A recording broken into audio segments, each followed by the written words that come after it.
রাজ্যের মানুষের ঘুম হারাম করা লম্পট অত্যাচারী রাজার এই বিশাল ভয়ঙ্কর রাজপ্রাসাদ যে কোনো সময় হুড়মুড় করিয়া মাটিতে ভাঙিয়া পড়িবে। রাজবাড়ি তো নয়, যেন এক মৃত্যুপরী। এই রাজবাড়ির প্রতিটি ভবনই যেন রহস্যে ঘেরা। একটু এদিক সেদিক হলেই ঘটে যাবে প্রাণনাশ।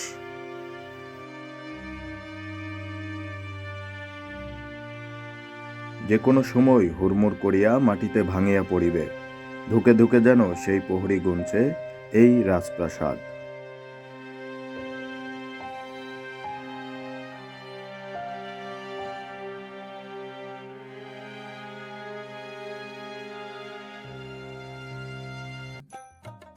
বাংলাদেশের উত্তরে জেলা নওগাঁ। নওগাঁ কৃষিকাজের জন্য সমৃদ্ধ একটি জনপদ। এখানে প্রচুর ফসল ফলে, যার জন্য জমিদাররা কৃষিকাজ করার জন্য সাঁওতাল জনগোষ্ঠীদের এ অঞ্চলে আনেন।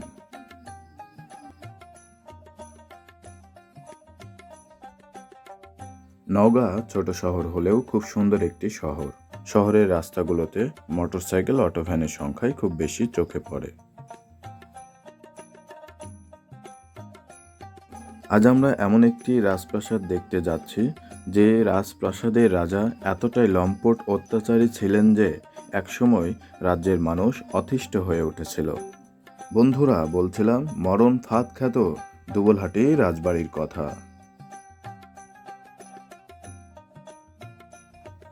নওগাঁ শহর থেকে দুবলহাটি রাজবাড়ির দূরত্ব মাত্র 6 কিলোমিটার।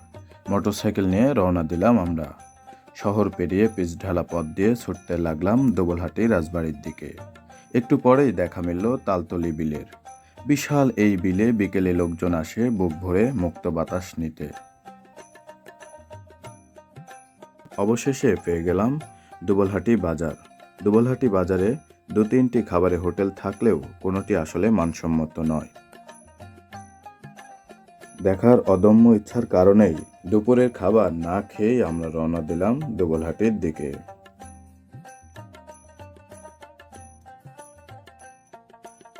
দুবলহাটি বাজার পেরিয়ে বাম দিকে মোড় নিয়ে কিছু দূর এগোতে চোখে পড়ল রাজবাড়ির বিশাল প্রবেশদ্বার।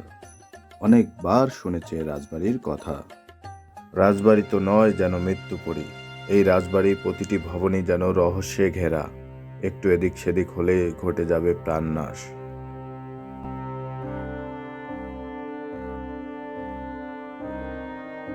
রাজবাড়ির বিশাল সম্মুখভাগ আর রোমান ধাঁচের স্তম্ভ দেখে অনেকটা বিস্মিত হলাম। ধুকে ধুকে যেন আজও ঠায় দাঁড়িয়ে আছে ইতিহাসের নীরব সাক্ষী হয়ে। যদিও অযত্ন অবহেলায় ভেঙে চুরে ক্ষতবিক্ষত হয়ে গেছে, তারপরেও বর্তমান চেহারা দেখে খুব ভালোভাবে আন্দাজ করা যায় এর অতীত জৌলুসের বিষয়টি।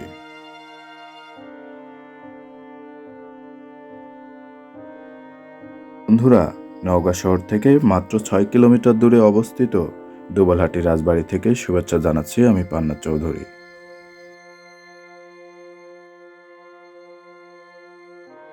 এই রাজপ্রাসাদের ভবনগুলো এতটাই ভয়ঙ্কর ও বিপজ্জনক যে এই রাজপ্রাসাদ দেখতে এলে পা ফেলতে হবে খুব সাবধানে।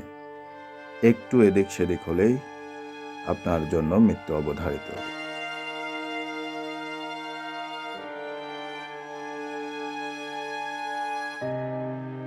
এই রাজপ্রাসাদের রাজা এতটাই লম্পট অত্যাচারী ছিলেন যে একসময় রাজ্যের মানুষ অতিষ্ঠ হয়ে উঠেছিল।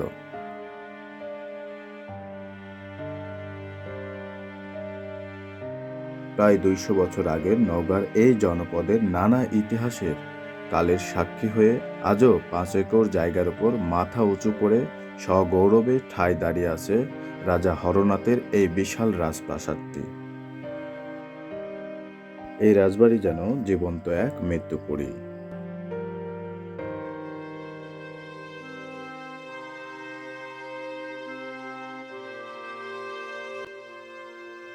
রাজবাড়ির মূল ফটক আজও বন্ধ কেন তার সঠিক কোনো তথ্য পায়নি। তাই পকেট গেট দিয়ে ভিতরে প্রবেশ করতে হলো আমাদের। ভিতরে প্রবেশ করেই মনে হলো যেন কোনো এক মৃত্যুপুরীতে প্রবেশ করেছি। ক্ষতবিক্ষত চেহারা নিয়ে অনেকগুলো ভবন যেন দাঁড়িয়ে আছে হুড়মুড় করিয়া মাটিতে ভাঙিয়া পড়িবার অপেক্ষায়।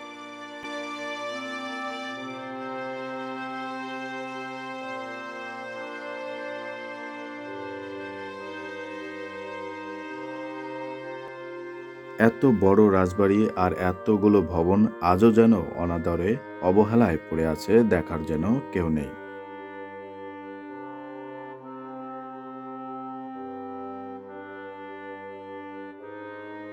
প্রত্নতত্ত্ব অধিদপ্তর এই রাজবাড়ির মালিকানা নিয়ে যেন শুধু দায় সেরেছে।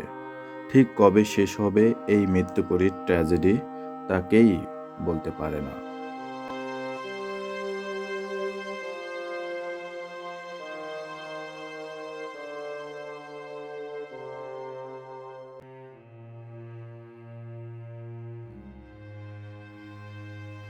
কতটা খারাপ হলে মানুষ দরজা জানালার পাশাপাশি দেয়ালের ইটও খুলে নিয়ে যায়। আজ থেকে ৩০০ বছর আগে মানুষই তৈরি করেছিল এই বিশাল অট্টালিকার, আবার কালের বিবর্তে মানুষই তা নির্বিচারে ধ্বংস করে দিচ্ছে।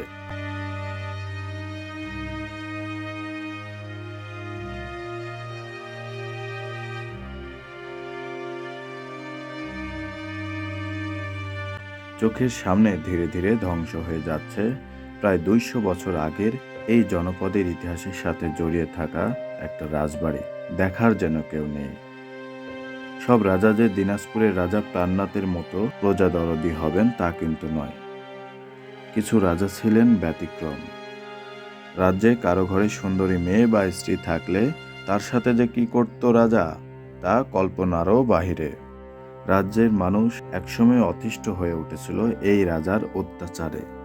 প্রজাদের দুঃখ কষ্টের মাঝে যেন শান্তি খুঁজে পেতেন। এমনই এক রাজার বিশাল রাজপ্রাসাদ দেখতে এসেছি আমরা।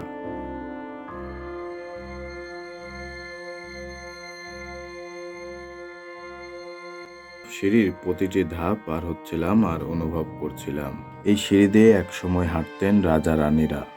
তারা কি কখনো ভেবেছিলেন যত্নে গড়া রাজপ্রাসাদের এই হাল হবে কখনো? এই সিঁড়ি বেয়েই রাজা রানীরা উপরে উঠতেন হাওয়া খেতে। একবার চোখ বন্ধ করে ভাবুন তো, কত রক্ত গড়িয়ে গেছে এই সিঁড়ি বেয়ে।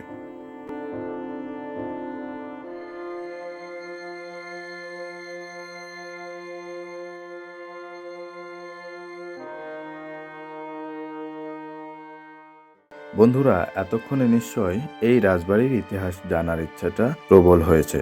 চলুন জেনে নেই এই রাজবাড়ির ইতিহাস।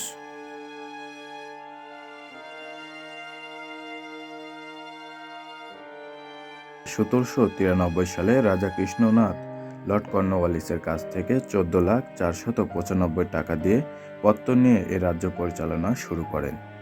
রাজা কৃষ্ণনাথ নিঃসন্তান হওয়ায় পরবর্তীতে ১৮৫৩ সালে রাজত্বভার গ্রহণ করেন তার নাতি হরনাথ রায়। রাজা হরনাথের আমলে দুবলহাটি রাজ্যের ব্যাপক বিস্তার ঘটে। তিনি দুবলহাটি রাজপ্রাসাদের সৌন্দর্য বৃদ্ধি, নাট্যশালা নির্মাণ ও প্রজাসাধারণের সুপেয় পানীয় জলের কষ্ট দূরীকরণের জন্য রাজপ্রাসাদের পার্শ্ববর্তী এলাকায় অনেক পুকুর খনন করেন। রাজবাড়ির ডান পাশের এই মিনারটিতে উঠলে পুরো রাজবাড়ি খুব ভালোভাবে দেখে নেওয়া যাবে।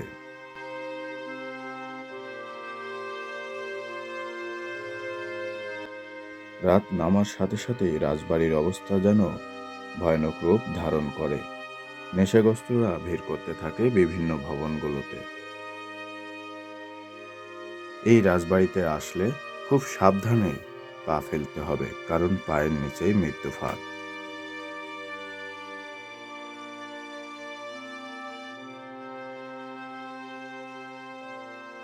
রাজবাড়িতে ৭টি আঙিনা ও প্রায় ৩০০ ঘর ছিল।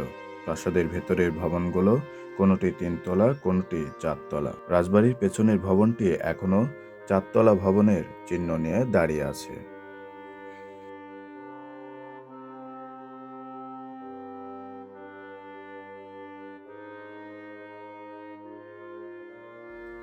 বরেন্দ্র ইতিহাস নামক বই থেকে জানা যায়, দুবলহাটির জমিদারি বংশ তাহিরপুর, পুঠিয়া ও সাতইল জমিদার বংশ থেকেও পুরনো। ঐতিহাসিক কালীনাথের মতে পাল আমলে এ জমিদারির সূচনা ঘটে। রাজবাড়ির পেছনের জীর্ণদশার ভবনটি আরও ভালোভাবে দেখে নিলাম। যে কোনো মুহূর্তে ভবনগুলো ধসে পড়তে পারে।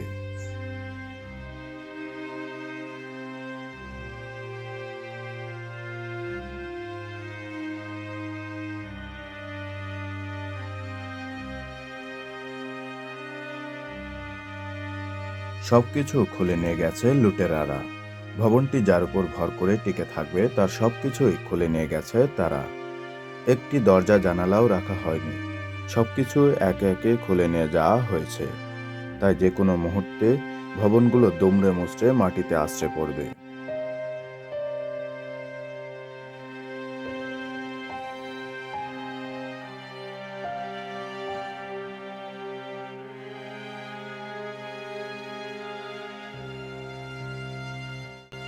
কতটা খারাপ হলে মানুষ দরজা জানালার পাশাপাশি দেয়ালের ইটও খুলে নিয়ে যায়।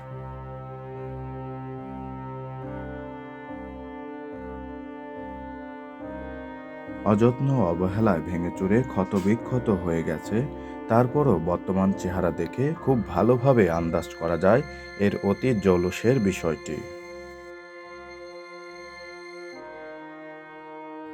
রাজবাড়ির পেছনের ভবনের প্রায় ৮০% ভেঙে পড়েছে। সামান্য অংশ দাঁড়িয়ে আছে, বাকিটা পড়ে যাবে যে কোনো মুহূর্তে।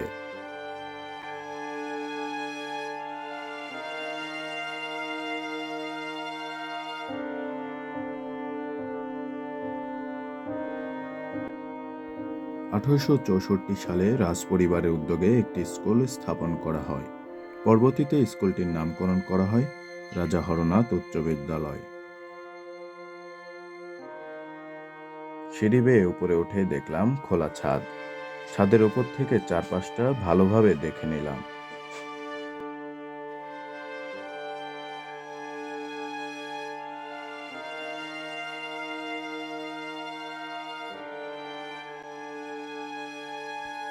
খোলা ছাদ থেকে পেছনের জীর্ণদশার ভবনটি আরো ভালোভাবে দেখা গেল। যে কোনো সময় মাটিতে ভবনগুলো আছড়ে পড়তে পারে জানা সত্ত্বেও ছবি তুলতে ঝুঁকি নিচ্ছেন ঘুরতে আসা অনেকেই।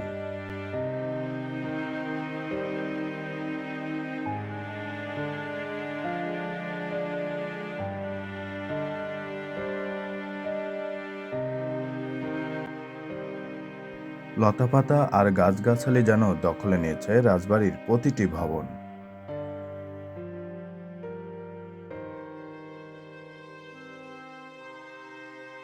অথচ রাজা রানীরা কি কখনো জানতেন তাদের এত স্বাদের রাজপ্রাসাদের কখনো এই বেহাল দশা হবে?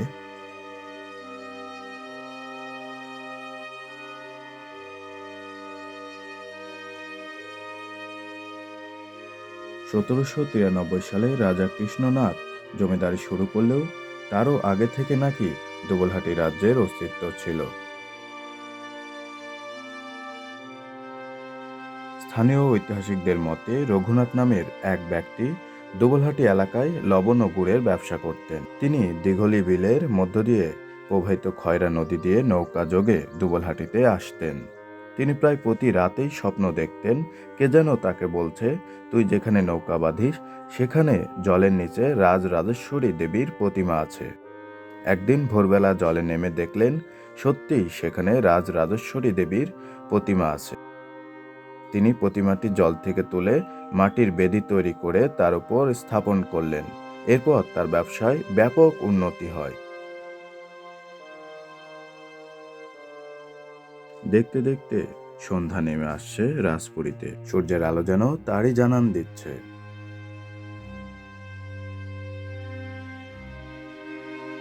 রাজবাড়ির পেছনের ভবনটির প্রায় ৮০%ই ভেঙে পড়েছে। সামান্য অংশ দাঁড়িয়ে আছে, বাকিটা পড়ে যাবে যে কোনো সময়ে। একসময় এখানকার রাজা এবং রাজ্যের সমৃদ্ধির কথা জানতে পারেন দিল্লির সম্রাট। তার নির্দেশে মুর্শিদাবাদের নবাব এই রাজাকে ডেকে পাঠান দরবারে। জিজ্ঞেস করা হয় এত প্রভাব আর প্রতিপত্তি থাকার পরও তিনি কেন কর দেন না। রাজা হরনাথ তখন বলেন, এখানে অনেক বিল রয়েছে। বিল হওয়ার কারণে ফসল কিছুটা কম হয়, সে কারণে তিনি কর দিতে পারছেন না। বিলে প্রচুর কই মাছ পাওয়া যায়, চাইলে বছর বছর কর হিসেবে কই মাছ দিতে তিনি রাজি আছেন। আর এতেই রাজি হয়ে যান মুর্শিদাবাদের নবাব। তিনি বলেন প্রতি বছর তাকে কর হিসাবে যেন 22 কাহন কই মাছ দেওয়া হয়। 22 কাহনের হিসাবটা পরিষ্কার করে দিই। এক কাহন সমান 128 পেজ ধরা হয়। 22 কাহন মানে 2816টি। কর হিসেবে কই মাছ দেওয়ার বিষয়টি গিনেস বুকে রেকর্ড হিসেবে রয়ে গেছে।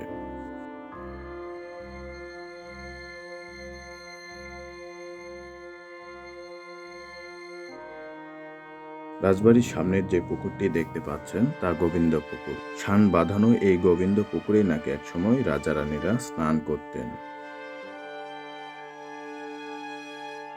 রাজবাড়ির প্রতিটি ভবনেরই যেন জীর্ণদশা। শুধুমাত্র সতর্কীকরণ সাইনবোর্ড টানিয়ে যেন দায় সেরেছে গৃহ ও গণপূর্তায়ন মন্ত্রণালয়। রাজবাড়ির মূল ফটকে থাকা রোমান স্টাইলের স্তম্ভগুলো দেখে রাজাদের রুচি সম্বন্ধে খুব ভালোভাবে ধারণা পাওয়া যায়। রাজপ্রাসাদে ছিল রাজরাজেশ্বরী মন্দির, যেখানে সন্ধ্যা প্রদীপ জ্বালানো হতো প্রতি সন্ধ্যায়। শোনা যেত শঙ্খের ধ্বনি, যা কালের বিবর্তনে আর জনমানবহীন শ্মশানে পরিণত হয়েছে।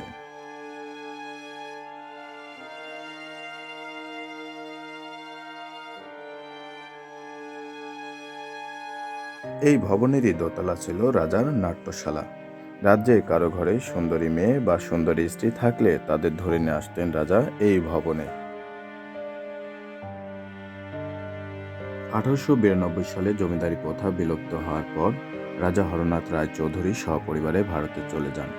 5 একর জায়গার উপর দাঁড়িয়ে থাকা এই সুরম্য অট্টালিকা তখন থেকেই পরিত্যক্ত অবস্থায় পড়ে রয়েছে। প্রাচীন স্থাপনা যে কোনো দেশেরই অমূল্য সম্পদ। পৃথিবীর বহু দেশ এসব স্থাপনাগুলো সংরক্ষণ করছে অতি যত্নে। অনেক আগেই এই রাজবাড়ি সংরক্ষণের উদ্যোগ নেওয়া উচিত ছিল।